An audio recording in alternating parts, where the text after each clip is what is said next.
السلام علیکم. مجھے مسعود قمر صدیقی کہتے ہیں, میرٹھ سے حاضر ہوں. کیا ہے؟ مسعود قمر صدیقی, میرٹھ سے. جی جی صاحب کے بیٹے. اچھا ٹھیک ہے. حضور, یہ نماز قصر جو ہوتی ہے تو یہ سفر کے دوران کتنی دوری پر ہوتی ہے, اور یہ اگر ٹرین سے سفر کریں تو ٹرین میں شروع ہو جاتی ہے یا بس میں بھی شروع ہوتی ہے, نہیں ہوتی, اس کے بارے میں ذرا. دیکھیں, ٹرین اور بس تو اس زمانے میں ہوا ہی نہیں کرتے تھے کہ نماز قصر کی اجازت ملی تھی. تو جو چیز پیدا نہیں ہوئی تھی اس کے متعلق ہم حکم کیسے لگا سکتے ہیں کہ وہاں اور حکم آیا ہوگا, یہاں اور حکم آیا ہوگا؟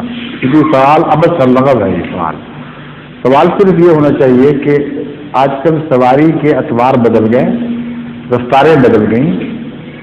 سفر کا لفظ کس فاصلے پر اطلاق پائے گا اور کتنے فاصلے پر اطلاق پائے گا, یہ ہے جو ایک سوال ہے جس کا حق ہے.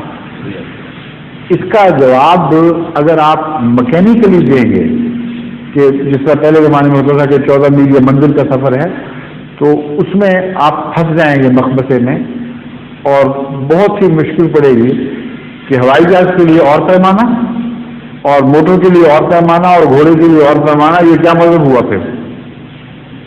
اس لیے جہاں تک میری ذات کا تعلق ہے, میری فہم کا تعلق ہے, اس کا جواب میں وہی دوں گا جو پہلے میں نے دیا تھا کہ سب سے اعلیٰ نفس کا فتویٰ ہے. ایک شخص جب مسافری کی حالت میں ہو تو اس کا دل اس کو بتاتا ہے کہ وہ مسافر ہے, خواہ وہ سہولت سے سفر کر رہا ہو یا تکلیف سے سفر کر رہا ہو. ایک شخص جو مسافری کی حالت میں نہیں ہے اس کا دل جو بتا رہا ہوتا ہے خواہ کتنا لمبا فاصلہ طے کرے. مثلا ایک ٹرپ کے لیے, دن بھر کی ٹرپ کے لیے ہم شکار پر باہر نکلتے ہیں اور رات کو واپس آ جاتے ہیں. آج کل کی تیز رفتاری کے زمانے میں 50 میل 100 میل کا سفر کر کے واپس آ جائیں, آپ کا دل کہے گا کہ یہ سفر نہیں ہے, ایک مشغلہ ہے جو قیام کے دوران میں نے اختیار کیا ہے. اور بعض دفعہ سفر پر روانہ ہوتے ہیں, آپ 10 میل پر بھی پڑاؤ کر دیں تو آپ کا دل بتا رہا ہوگا کہ ہے یہ سفر, میں سفر کی نیت سے نکلا ہوں, میری مسافری کی حالت ہے. تو بجائے اس سے کہ آپ مجھ سے ایک ایسا جواب لیں جو رسمی ہو اور اس کا اطلاق کرنا مشکل ہو, سب سے آسان یہی جواب ہے کہ اپنے نفس سے پوچھیں آپ سفر کی حالت میں ہیں کہ نہیں. سمجھ گئے؟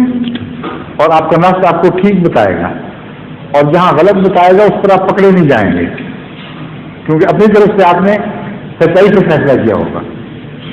ایک سوال اور حضور, جیسے ظہور مہدی آخر